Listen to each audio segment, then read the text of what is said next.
So, in the face of the most significant rule changes in a generation, Red Bull's Adrian Newey is demonstrating that he can still dominate, while also designing $6 million supercars on the side. Newey estimates that he spent a quarter of his life testing car designs in wind tunnels. He could have spent another quarter poring over the F1 rulebook. He spent all of that time looking for loopholes, nooks and crannies in the regulations that he could use to gain an aerodynamic advantage. So when the sport underwent its most significant rule change in a generation ahead of this season, it was up to Newey to provide world champion Max Verstappen with the car he needed to defend his title. When Newey saw the new rules, he was shocked, he said. But halfway through the 2022 season, Newey's solutions for the current Red Bulls suggest he recovered quickly. The car he developed with a radical new silhouette turned out to be another championship contender. Red Bull drivers sit first and second in the standings while their rivals scramble for solutions. It's not surprising that Newey was the first to figure out the new formula, pun not intended. At 63, the genial engineer from England's Midlands is widely regarded as one of the sport's sharpest minds. When you Google his name, one of the first suggestions is the question, is Adrian Newey a genius? Newey has created championship-winning cars in 3 different decades, spanning the entirety of F1's modern era, plus an Indy 500 winner for good measure. Back in the 1970s, the sport was so chaotic that designers were still grappling with the concept of downforce and dreaming up crazy new car shapes in the shower. Today, no innovation is released into the wild without teams of PhDs scrutinizing its performance and an eternity of wind tunnel testing. Nonetheless, every idea Newey has starts at his drafting table at Red Bull's Milton Keynes factory, where he insists on sketching out every design in freehand pencil first. Everyone looks at Adrian as an aerodynamicist by trade, and he is, but he's also done every other aspect of Formula One, says Rob Gray, who oversees Red Bull Advanced Technologies. He gets involved in everything. Even after 40 years and 10 constructor championships with 3 teams in F1, Newey is still fidgety. That's why Red Bull gave him one of the most extravagant side projects in sports. On June 28th, the team announced that he was designing the RB17, a $6.1 million supercar designed for real-world consumers to whip around close tracks at breakneck speed. While his day job is a triumph for pushing the rules to their limits, Newey claims that this was the one place where he could use all of the tricks and technology that he would like to use on the circuit, minus the minor inconvenience that they would be illegal in F1. When you're designing an F1 car, you're constrained on a lot of the basic architecture. There are things you can pull or push, but the broad architecture is fixed by the regulations.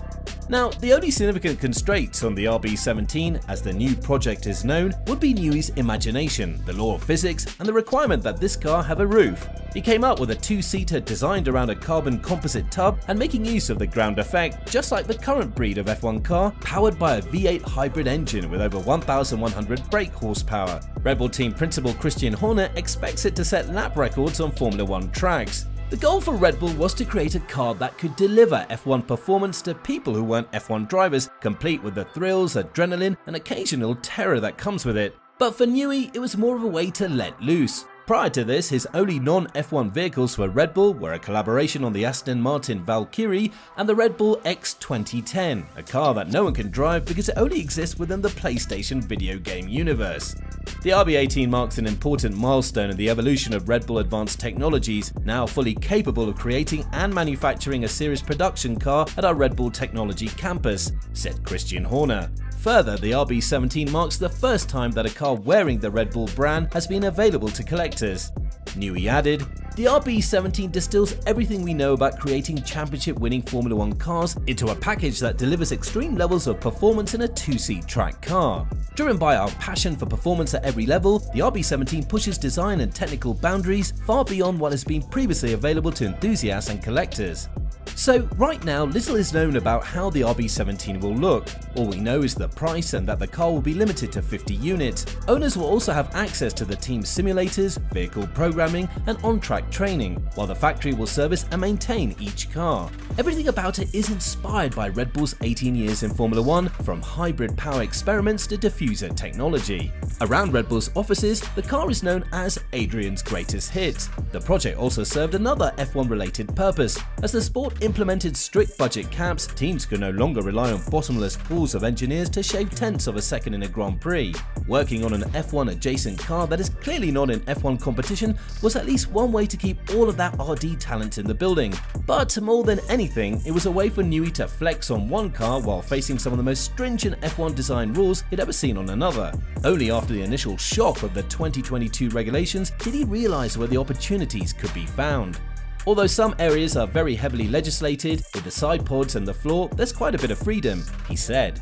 These are the kind of technicalities that pique Newey's interest. What do the rules not state? Where have regulators fallen short of anticipating what he might concoct? The Red Bull side pods, for example, with a more aggressive shape than the team's competitors, have proven to be one of the season's major differences. Newey was so sure they'd work that he delayed releasing them until the final day of public pre-season testing in Bahrain in March, and when the F1 world saw Newey's design, which looked nothing like Mercedes or a Ferrari, it freaked out. What happened on the track in the months that followed proved the other teams were right to be concerned. While Red Bull dominates, the 2022 Mercedes is so far away that the team has already given up on a title challenge, although they did make some progress as of late. Meanwhile, despite a strong start to the season, Ferrari is experiencing reliability issues. According to Newey, the entire process is a game of trade-offs: weight versus aerodynamics, grip versus pure power. And whether it's Red Bull's F1 car or the RB17, it has to be blisteringly fast, nimble to handle, and visually cohesive.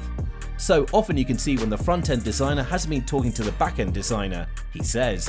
And like so many others, he avoids this problem with an elegant solution. On one of his vehicles, the front-end designer is also the back-end designer, and when they talk, it's just Newey, muttering to himself at his drafting table. But not everything could have gone so well, with a particular event last year nearly unraveling Newey's life.